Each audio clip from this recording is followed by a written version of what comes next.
ہم سب جلدی میں ہیں، لیکن کوئی نہیں جانتا کہ ہمیں کہاں جانے کی جلدی ہے۔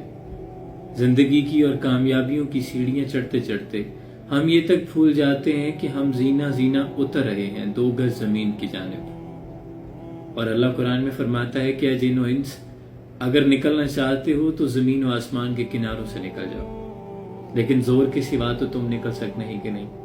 مجھے لگتا ہے کہ زندگی میں ڈپریشن، پریشانیاں اور یہ منفی سوچیں کسی حد تک نہیں، بہت حد تک کمی واقع ہو جاتی ہیں ان میں، جب آپ کو اس بات پہ یقین آ جائے کہ اس جہان کا ہمارا ایک چکر ہے، ہم یہاں مہمان ہیں، کسی روز ہم یہاں سے چلے جائیں گے۔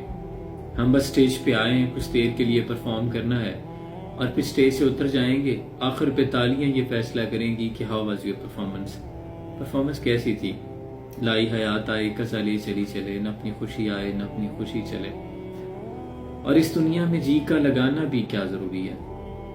اگر فنا فی العشق ہونے کو بربادی سمجھتے ہو تو پھر یہ طے ہے کہ تم دنیا کو بنیادی سمجھتے ہو۔ دنیا کو بنیادی نہ سمجھو، آپ صرف اپنے حصے کا کام کریں جو آپ کے ہاتھ میں ہے۔ مجھے لگتا ہے کہ ہم ایسی چیزوں پہ انرجی صرف کرتے رہتے ہیں جو ہمارے کرنے کے ہے ہی نہیں، وہ تو اللہ کے ذمہ ہے۔ آپ صرف اپنے حصے کی لگن، کوشش کو جاری رکھیں اور ایسی باتوں کی پریشانی یا فکر لینا چھوڑ دیں جو آپ کے کرنے کے ہے ہی نہیں۔ اللہ آسانی حاصل اور تقسیم کرنے کا شرف عطا فرمائے۔ سلام پہنچے۔